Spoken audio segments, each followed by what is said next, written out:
Oh god, he's a nasty mage.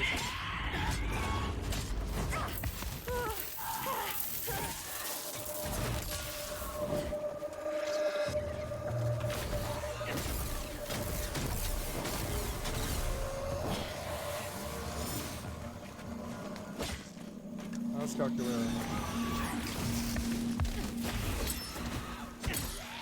I love the combat in this game. It's better than Elden Ring.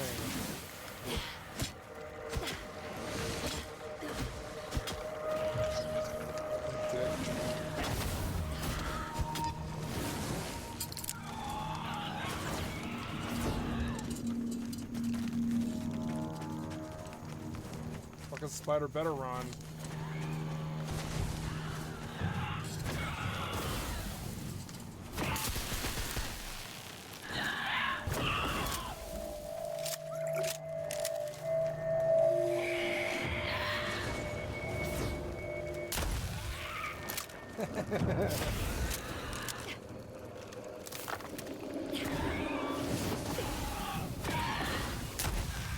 Fuck you, mage. Fuck you. Ah.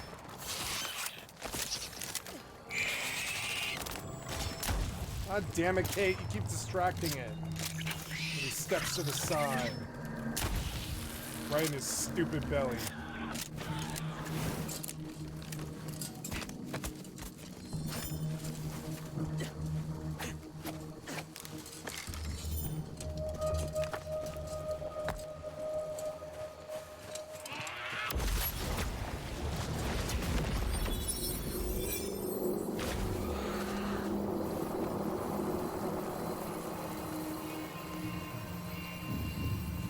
Oh, you can aim it? Wow. Oh, I hit him too. Oh, I didn't know you could aim it.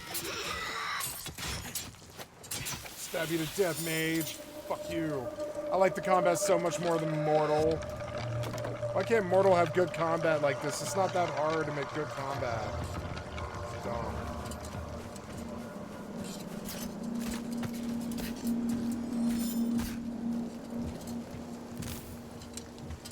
Raw blueberries.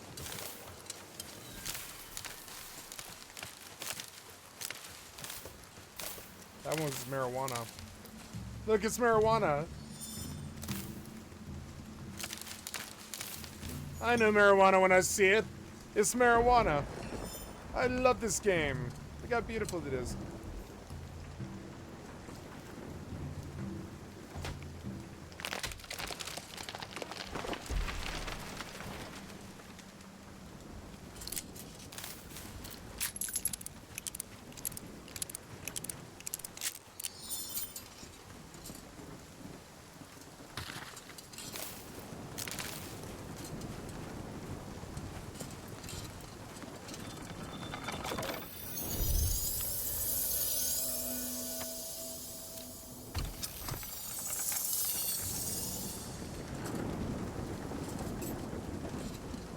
Oh, can I sleep in the bed? Oh, I can until dawn? Because it's like nighttime and it's taking forever. Does it ever get nighttime in this realm? Oh, sorry, daytime? No. No, I don't think so, no. What about like noon?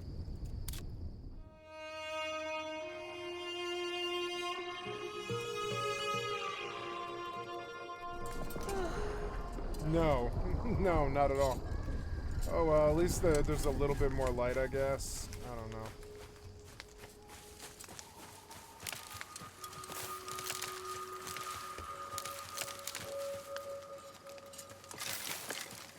Anyways, I guess I'm fixing up the town.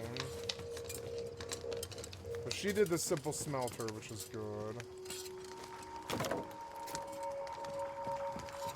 What else is left?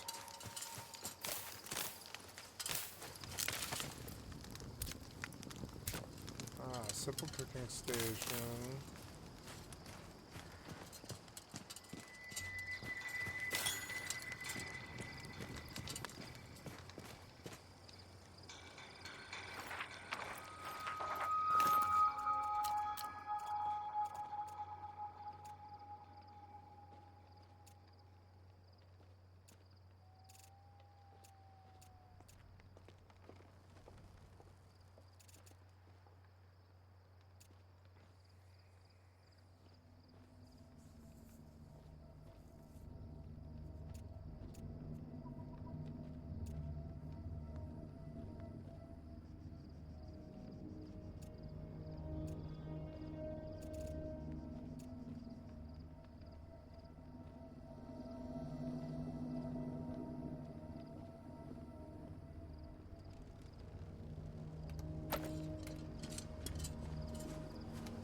Oh, yeah, I suppose I could run triple shotgun or whatever. But no, I want the full range with all 3 weapons so I can, like, hit any target from any range.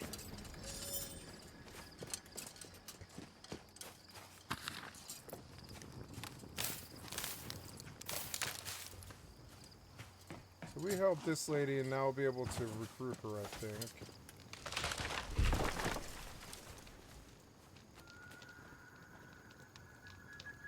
Okay.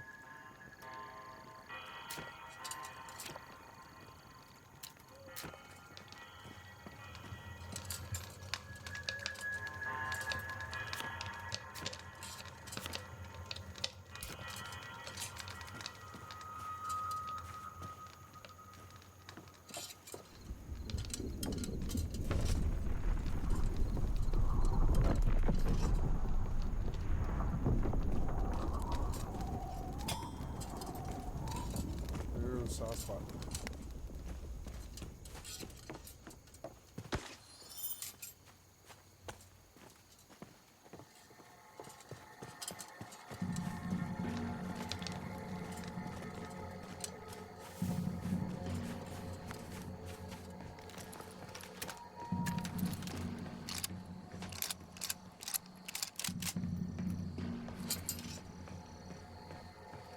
Look how good their light is compared to other games, even Starfield. I wish Starfield had this good light. Is it that hard?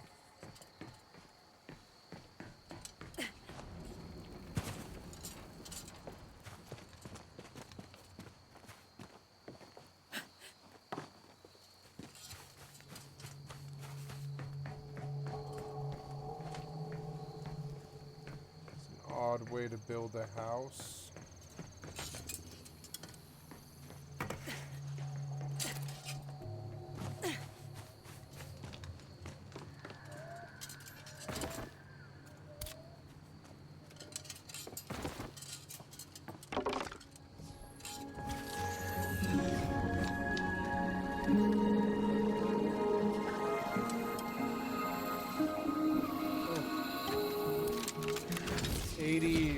Oh. 80 thingies. Nice.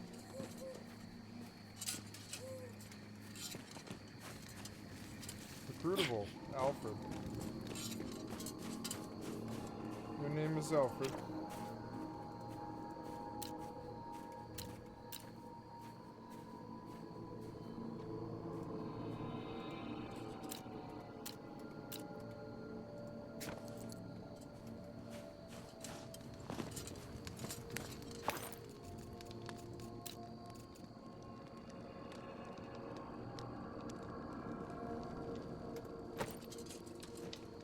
Alright, we got ourselves a nice follower just for coming to this realm, which is helpful. But I can teleport back at will. Cool.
There, this is the errant ship.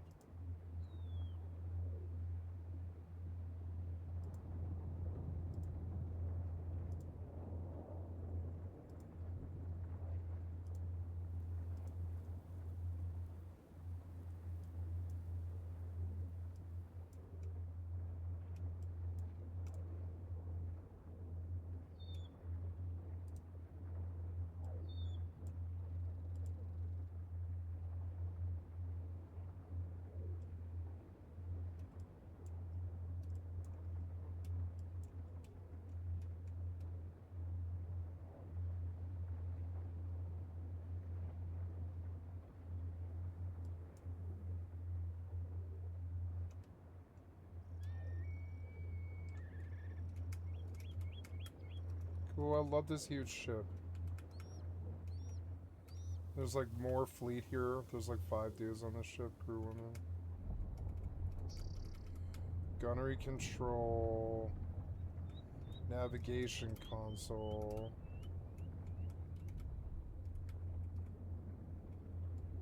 Engineering console.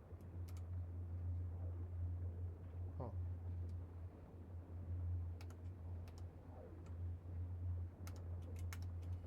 I like this bigger ship, it's cool. I can't wait to get bigger ships and stuff, but you have to do some questing that I'm gonna have to do sooner or later. That's alright.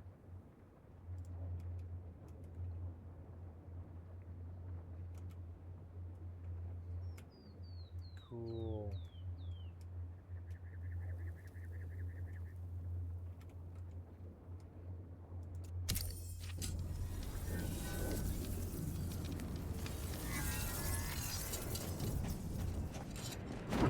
Yep.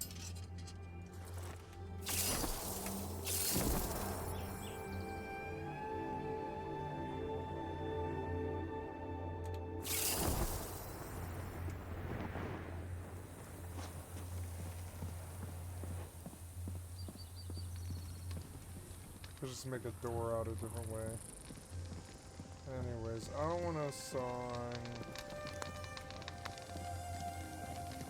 in the state canon. Alfred.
$90 damn. And not if I sleep.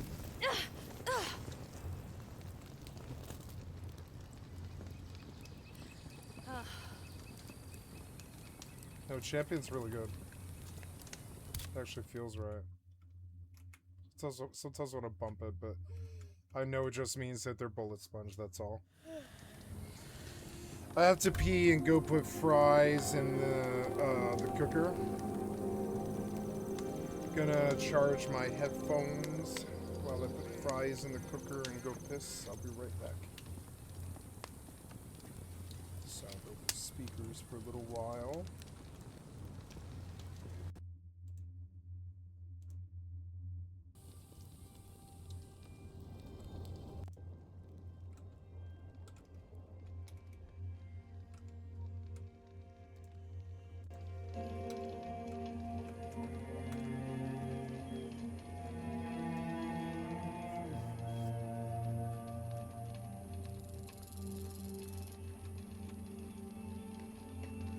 Cool, you can see so much more of it on this ship.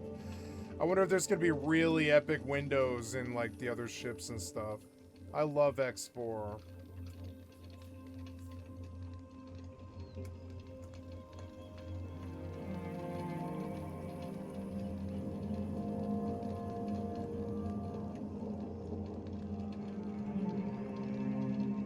Oh no.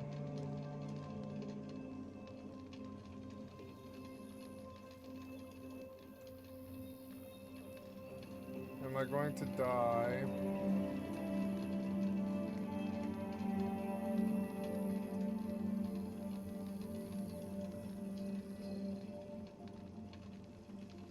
You know, I have some money. Maybe I should assign some security. Or I could just curtail some other ships that are following, like, my,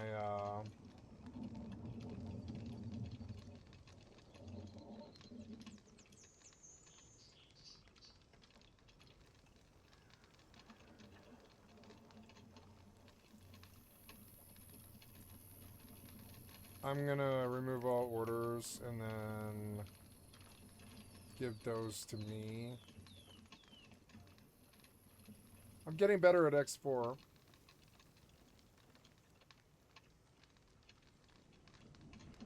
I want you to defend, Commander.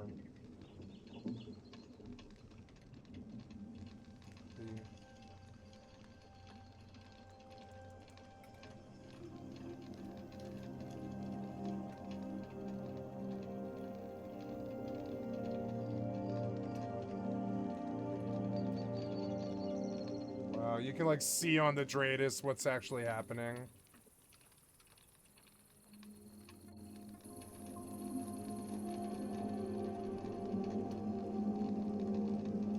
Oh, I have mining drones? Oh, I do have mining drones. Oh, okay.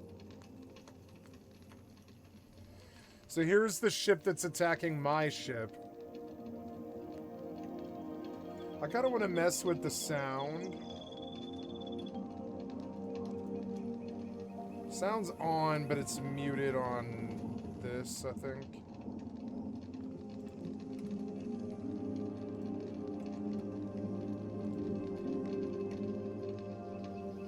I want the voice off and the ambient off, but I want the UI and the effects on. Like where you can't really hear it. Yeah, UI and the effects. So this ship is attacking my ship. I called in backup. Wow, you can zoom out really far.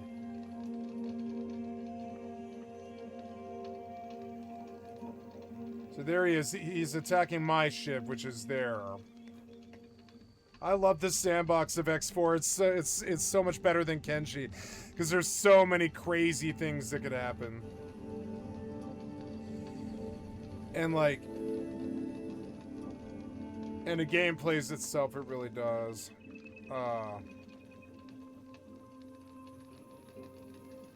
So I ordered a bunch of backup, but they've got to get here. But when my backup, but they're faster ships, they'll get here.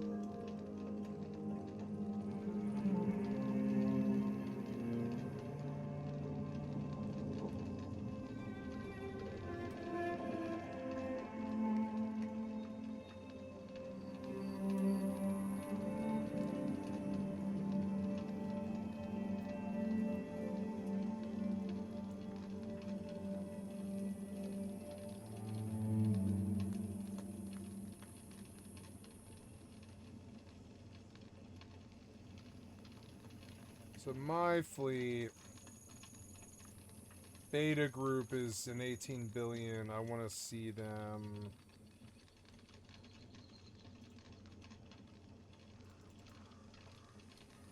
Yeah, so they're coming to me. There's my backup, and they're going to take a while, but I'm in a really large ship that can't be hurt by frigates that bad. I've got good shields. So I'm just tanking while the wolf pack comes in. Yeah. And they're coming to the fight. Do you see it? They're coming to the fight right now. It's so much better than Kenshi. It is kind of mil-simmy, this game. But it's the closest thing to Battlestar that we have, when you see how cool the game actually is. It's like cooler than Eve, maybe. Oh, hi kid. No, Eve's cooler, but this is cooler like from a single player perspective. So now we want to live stream view this guy. Hi, kitty. We're gonna take the Dratus off and zone out. This guy's on the way to intercept and protect me. And he's about to get into a big fight. Yeah, you can see he's now got engagements and stuff. See, I set this up to actually happen. It's cool.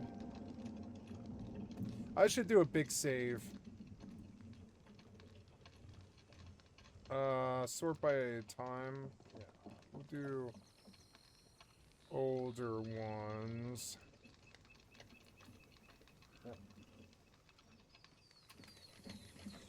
Okay, so we have another person in our house, which is good. Oh, my kitty. You know, I was just getting up, though, kitty. You know I'm getting up. I'm getting up. I love you, kitty, but I've got to get up. I'm sorry. Shall we feed you? It's time to eat. I don't know. You have food, kitty. I don't think I need food. Yep. I do. I'm sorry. I've got plenty of that. You can stay if you want.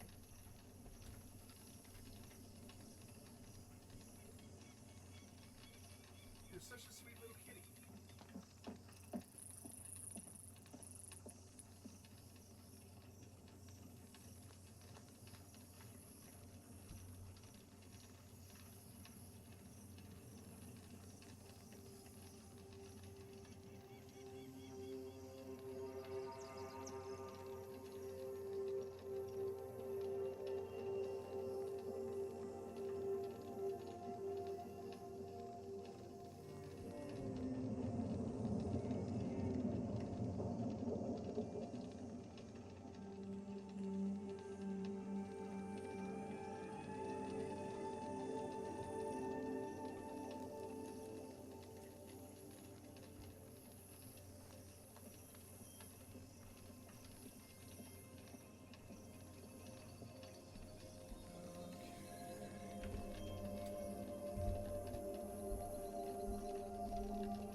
Time for kitty.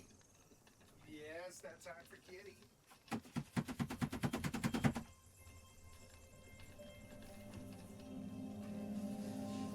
Dinner time. Dinner time for kitty.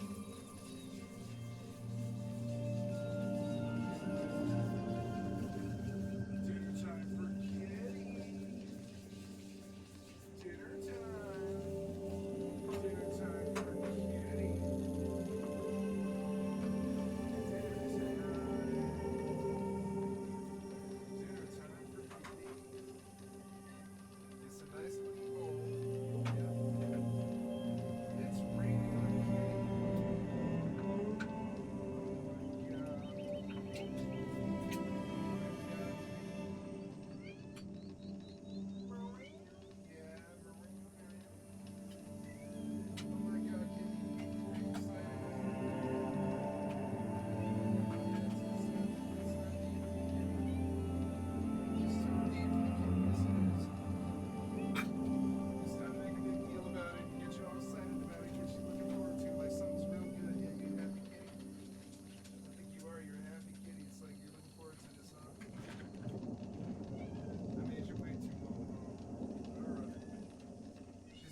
Yes, you did. All right, here we go, here we go.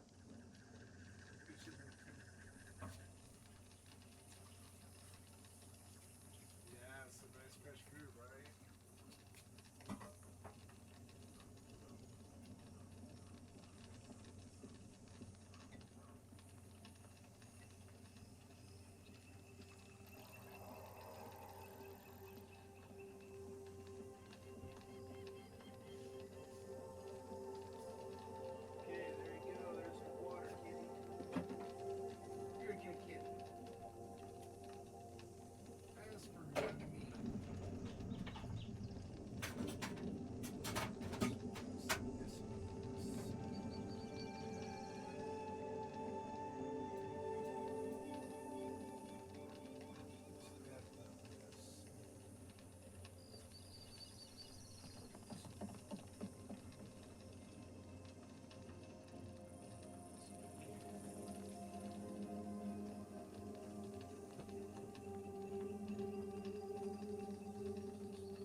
Do I play some more Nightingale?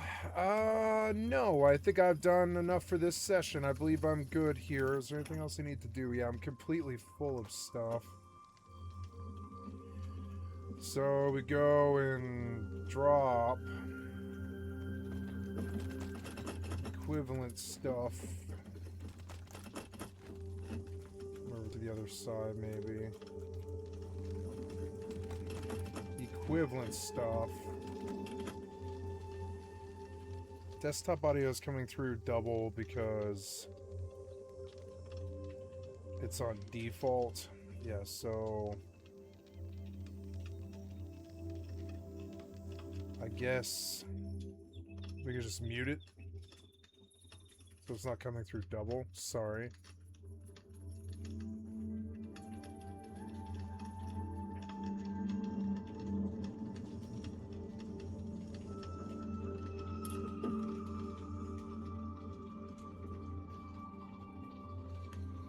Mmm, smells good. Oh, I forgot that I have to cut up the blue cheese. I'll be right back.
Okay, let that fucker cook. We started off slow though, let it defrost and all that. Storage. Equivalent. When I reach a stack of 10,000 plant fiber, maybe I should, Oh, I can't. I guess you can't. Well, let's take it out of there.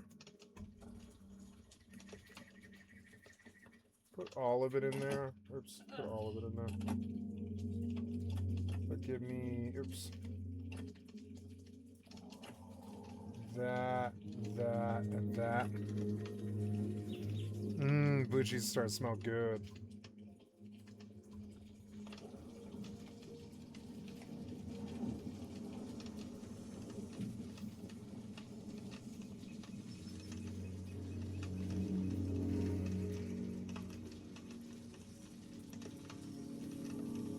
It's a shame you can't have more bars.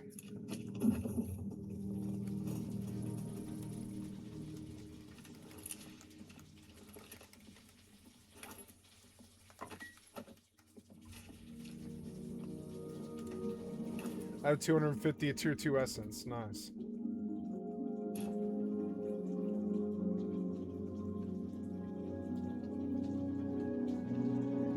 Let me just go on and we keep learning charms and stuff.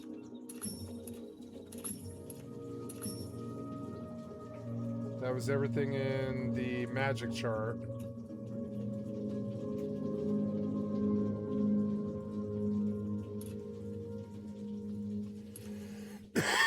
Desert large double window. Desert single window. Desert ornate upper floor. Solid plaster window.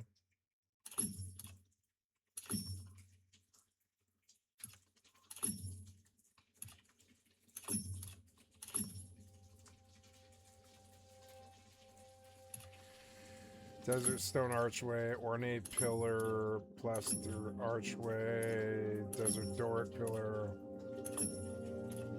tile pillar.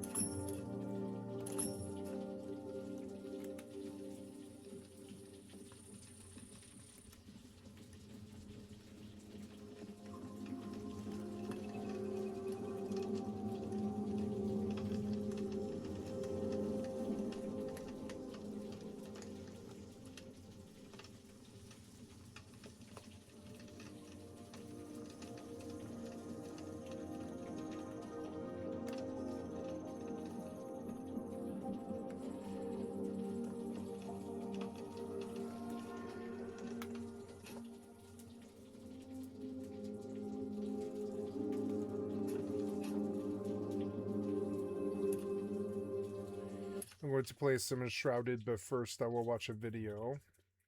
He was, quote, repeatedly kicked in his naked groin and electrocuted through his legs and toes. After this incident, Perkins actually tried to take his own life by getting into a motorcycle accident I'm gonna stir my dinner. but he survived. Now it's 1989, and all the stuff that I told you was going on in this home in Modesto where they all lived together. But in 1989, this is when they moved to the camp.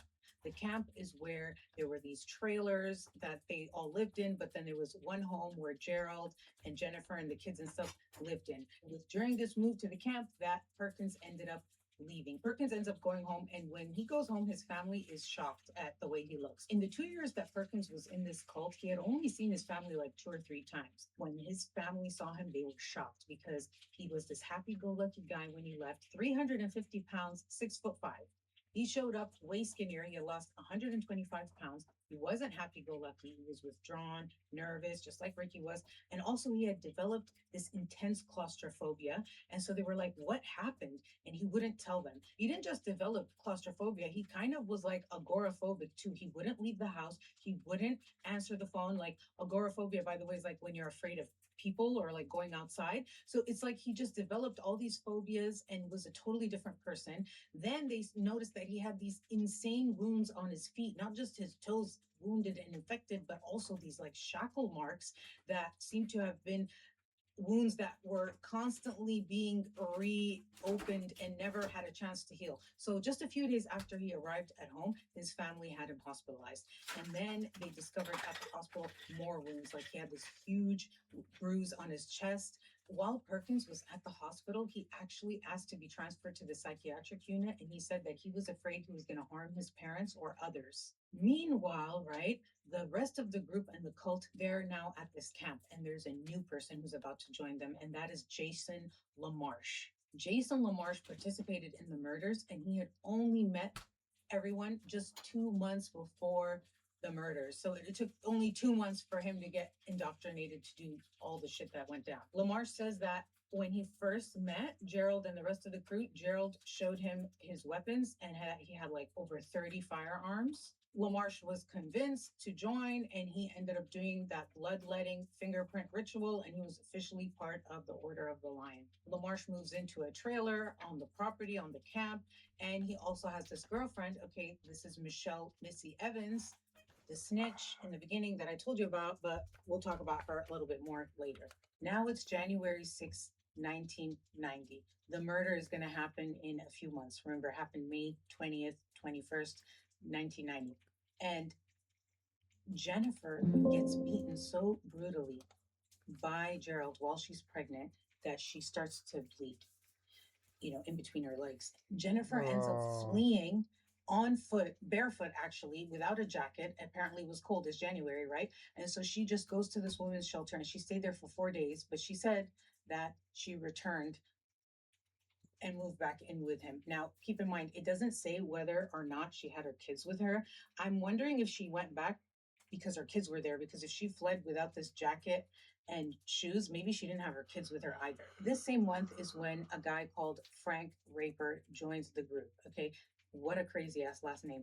But Frank joins the camp. He has a trailer, and he starts having issues with the Order of the Lion. The reason for their beef depends on who you ask, because Frank's family members say that he was just trying to like alert people of what was going on and try to tell people that like this guy's got this cult and he's abusing these people and you guys need to come in and help and stuff like that. Frank had these two friends that would visit him a lot. One was called Little Debbie and the other one was called Fat Cat. Okay.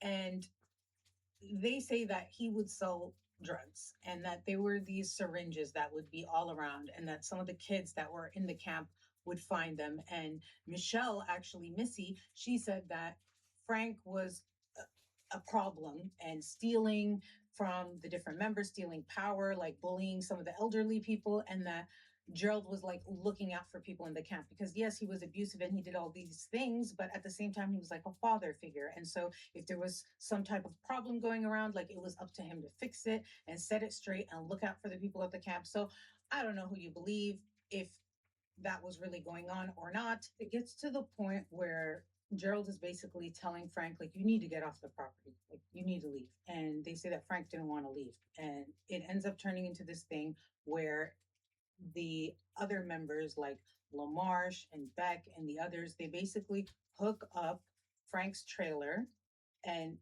take it off the property, and they end up taking his car and setting it on fire. According to Gerald, then there was this incident that happened where Frank came back and there was an altercation between Gerald.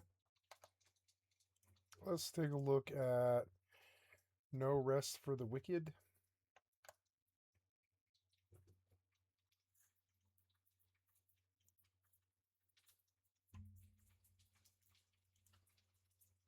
Ooh, new Kira video.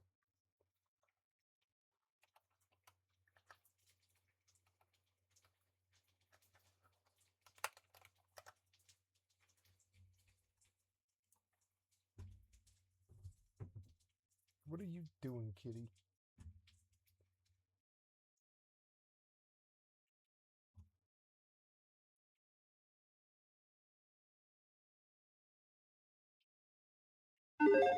Hey, we're back with another episode of Before You Buy, that show where we give you some straight up gameplay and our first impressions of the latest games releasing. As usual, it's me, Jake, and today we're talking about the feedback, like whack, and the blood and all the effects just make it really, really satisfying. Now, depending on the weight of your equipment, you're either quick dodging or rolling, or if you're really heavy, you can do a kind of shove. Now, you also have a special meter that builds up from doing attacks and parrying, and you can spend that on big special attacks that you can equip, like a big forward thrust, or a magical crowd control spin, or even a little health burst. Now, cool with melee weapons, yeah, but like it's also used more heavily for magic staffs and casting from those staffs, which I found pretty fun when experimenting, as well as for a ranged weapon like a bow. And with that, you can actually mess around and wield like a sword and a shield, right? But then holding the shield button allows you to block. But then if you equip a bow in that hand instead of a shield, then you have a sword for striking. And then if you hold that button, you can then access bow firing abilities. And I really like how this all plays out and how flexible it seems to be. All of your level up stats are tied to weapon proficiency and like unlocking the ability to use certain weapons. So you level up, and every time you level up, you get 3 points to dump into things. Like, and you're gonna dump points into health and stamina, of course, but then there's strength for heavier weapons, there's intelligence, there's dexterity for bows, classic RPG stuff. Now, where the combat is flawed is just stuff that I'd like to see tweaked. Reading enemy attacks is challenging because you're far away, and sometimes they're just really fast and they're just not telegraphed very well. And getting the parry down is really, really tricky. And as you can tell from the gameplay, even hours in, I'm not very successful at it, and I tend to overdo it on the dodge. Getting a parry, though, like when you do get it, it is very satisfying when you can, and you can stun an enemy and open them up for a backstab, which I found really finicky in execution. It's not as easy to pull off as it is in other games with this type of thing. There is also a little bit of stealth. You can crouch and walk around and sneak up behind enemies to backstab them, but it's a really simple system. There's not much to it. There's no enemy detection meter. It's not very predictable, but it is an element I would love to see explored. If they can kind of blow out stealth a little bit more, and if I can have a dexterity stealth build, I would absolutely be totally on board for that, because the game also has a good amount of verticality. Your character can jump and climb up stuff, and there's a lot to it. You can shimmy along walls, you can jump over cliffs, and it can probably lead to a lot of cool variety in enemy encounters. But right now, with not really a full stealth system in place, it's pretty simple. Also, with that verticality, that is still very flawed, because sometimes you can't really tell where your character can jump or what they can climb up on, and with the shimmy ability, it's really hard to tell when you can actually shimmy. So it's something that's there, but it's not totally like 100% yet. And back to combat and all this stuff, where it stumbles is fighting multiple enemies. Anytime I faced off against like more than two or maybe three enemies, like it felt like a mess, and I would get staggered and stuck and killed in like 3 continuous hits. I understand I need to get better at parrying, yes, but it still felt like there was something missing with dealing with them. Maybe more crowd control attacks. I only had a few stuff that would really work, but I really think it's just something about the feel that needs to be dialed in. Something else to really handle all this, or it might just be me. I don't know. I certainly don't mind a challenge though, and this game does present one in a lot of areas. You could die really, really quickly. Now, it doesn't have a bonfire structure or anything like that, so you're going through areas trying to whittle away the enemy presence, and if you die, you just respawn. But the feeling of challenge and danger is still there. It works. What doesn't work for me is durability. There is weapon and armor and tool durability, which will degrade as you use stuff. The combat looks good. Weapons, I think, when you use them to break open crates and barrels and stuff, which is really annoying, but the punishment of death is like a large percentage of degradation on your equipped items. So every time you die, your stuff gets more and more degraded. Some people are just against weapon durability. These graphics don't stand out to me. I think there is a purpose for this type of game mechanic in certain games, but here it just feels really annoying and tedious. It's aggressive, it pops up a lot, and it kills the fun. Right now, all you can do is go back to the town blacksmith and hope you have enough money to repair everything. And with that and a very limited fast travel system, it means you can really end up Schitt's Creek a lot, and it just gets really tedious. But why it's really an issue is because the game is already challenging, and you need to experiment. You need to really learn enemy patterns and try and get down the parry feeling all day. You gotta practice, but every time you screw up, you just get screwed even harder.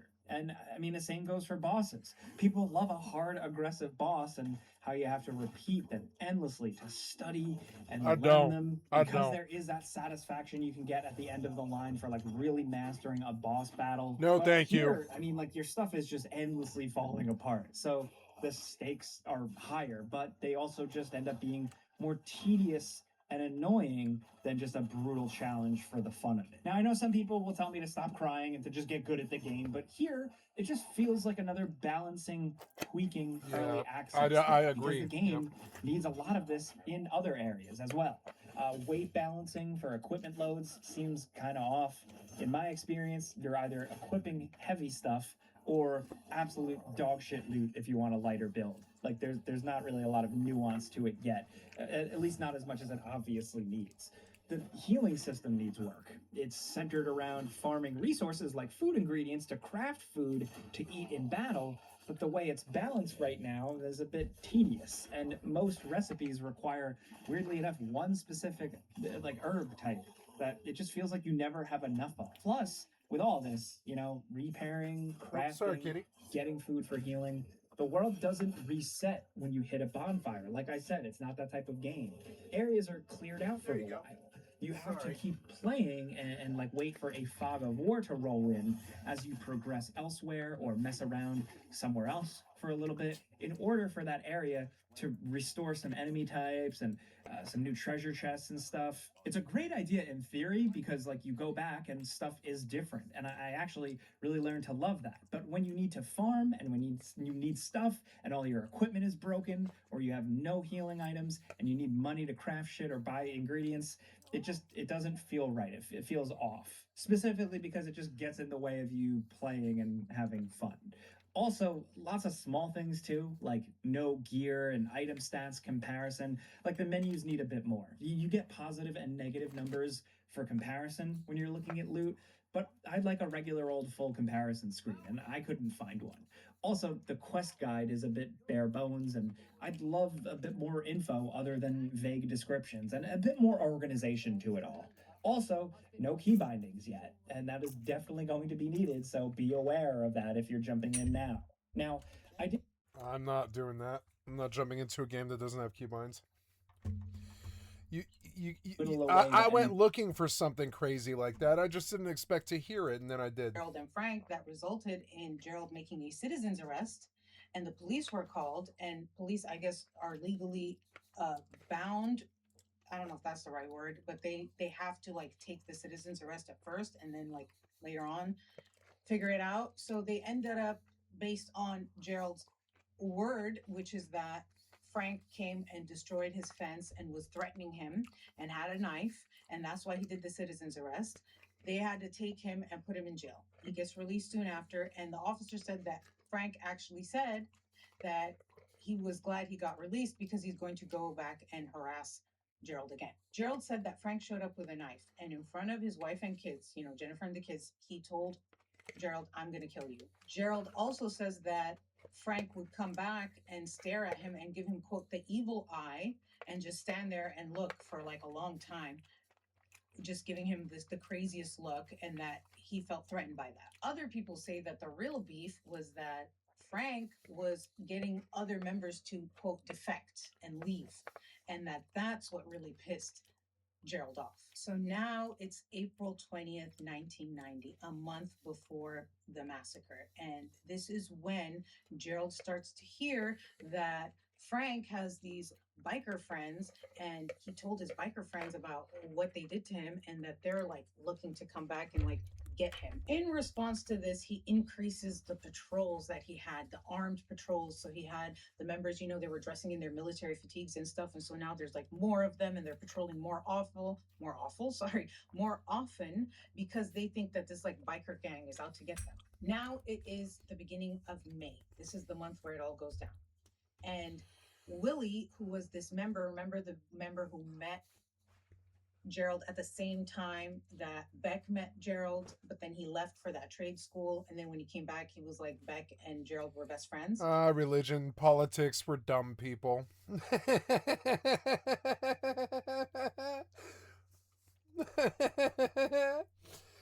Right? Politics is show business for ugly people.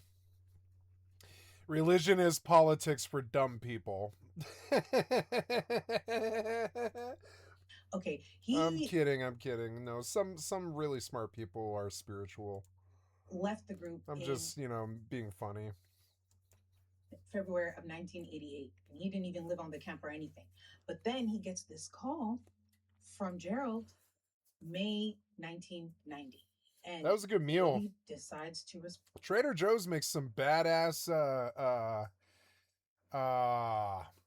sweet potato fries. To the call, and Gerald asks him, hey, can you please come over? And he decides to go there. And that is when he participates and witnesses Jason LaMarche, his initiation ceremony. Okay.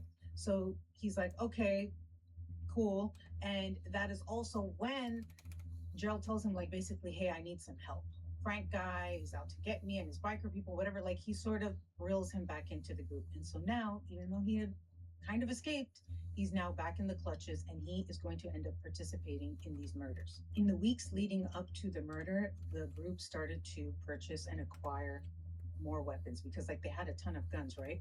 But Gerald was like, we should not be using guns. We need to be using silent weapons. So they start buying police batons, knives, things like that. They also get masks, camouflage masks. Now it's 2 days before the murders, and this insane sounding fist fight happens. And when I was reading this, the first thing that came to my mind is, this just sounds like these people are so high out of their mind. It is just the dumbest thing I've ever heard. At this point, Frank is living on Elm Street, like literally. Gerald decides to do this supposed gesture of good faith, which is to come with his cult with a 12-pack of beer and help move this refrigerator, because there are people that they know, including Michelle Missy Evans, LaMarche's girlfriend's sister, who lives at that home on Elm Street. Okay, so they're like, we're gonna move the furniture and have some beers and like squash it, essentially. That's not what happened. Instead, what happened is LaMarche and Frank start talking, and LaMarche accuses Frank of stealing his gun, and they end up in a fist fight just 10 minutes after they came into the home. And then this is where I'm like, what are they on meth? Are they just messing around, as they say? Because then out of nowhere, while this fucking fist fight between LaMarche and Frank is going on, the other members, Willie and Beck, start wrestling with Ricky. And then so it's like two separate like fights are going on, and they end up leaving, and not one piece of furniture was moved. But I bet you all the beers were drunk, though. Is it drunk or drank? We drunken, got drunken. T-Pain knows. 45 minutes after this complete shit show, they end up back at the camp. And then one of the people who lived at that home on Elm Street, who would end up being murdered in this massacre, was Dennis Caldwell. And Dennis Caldwell comes back to the camp in his car, but he's like driving slow and he's mean mugging them, okay? And so they're like, oh, hell no, what the fuck is this? Didn't we just go over there and like fight with Frank? Now one of his roommates is coming here and trying to like, intimidate us? So they end up like jumping him, dragging him out of the car and beating him up, trying to get information, okay, about what all's going on in that home, which was also weird. It's like they had that plan already. This was, remember, 2 days before the map. Okay, guys, it's 2:15 in the morning on a Friday. I'm going to stop. Been at this for a while, probably 10 hours or something. I don't really know. 9 hours. And I'm going to cut it a little bit early. Hung around, did family dinner a little bit longer tonight. And just ate, and I feel like going to bed. So I love you guys. Thank you so much for your time. I am Skycatlive. You have been watching Skycatlive. I'm a full-time variety gamer all day, every day. Put me on in the background. Click on the cast face to donate. Come to the Twitch or the YouTube. Give me a like, sub, or follow. I love you guys. Thank you so much for your time. I am going to go to bed now. My kitty wants to cuddle, but we're going to bed, and she can hear that I'm going to bed. Yeah, kitty, I don't want to cuddle just yet, because yeah, we're going to bed now. So gonna shut it all down with a reminder that you've been watching Skycat Live, and click on the cast face donate. Come to Twitch or YouTube, give me a like, sub, or follow. I have thousands of videos on my YouTube channel, which you can see here, and come and check me out. I publish everything that I do, and love you guys. Thank you so much, and I will see you tomorrow.